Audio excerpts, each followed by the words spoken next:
Hey guys, it's Jessa and this is a template tutorial. I can't wait to show you around one of my favourite pieces of software for stationery editing. Just before I jump in, I wanted to let you know that I am actually using a Firefox browser on a Windows computer.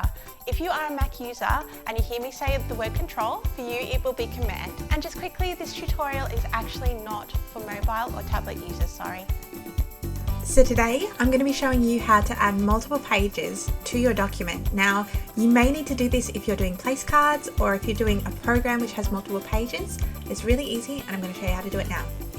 Okay, so when you load up your place card it will look like this with the editable design in the center, and to the right hand side you've got your little thumbnail.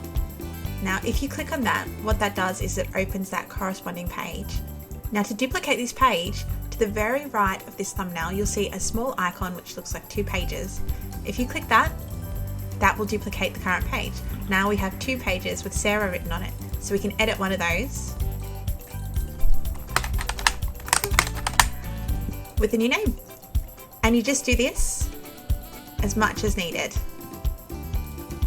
Now because we are working with an app, it's in a browser, so there's going to be limits to what we can do. It's not a piece of, well, it is a piece of software, but it's not a piece of like installed software. It is running through the internet.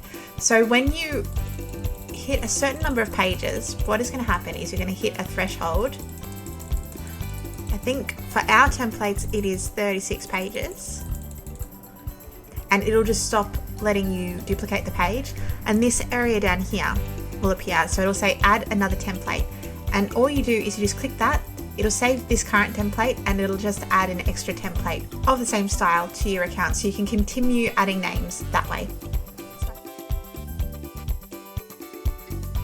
Thank you so much for watching. I really appreciate it and I hope it was helpful. This tutorial is actually part of a series, so if you jump on over to my channel, I've set it up as a playlist.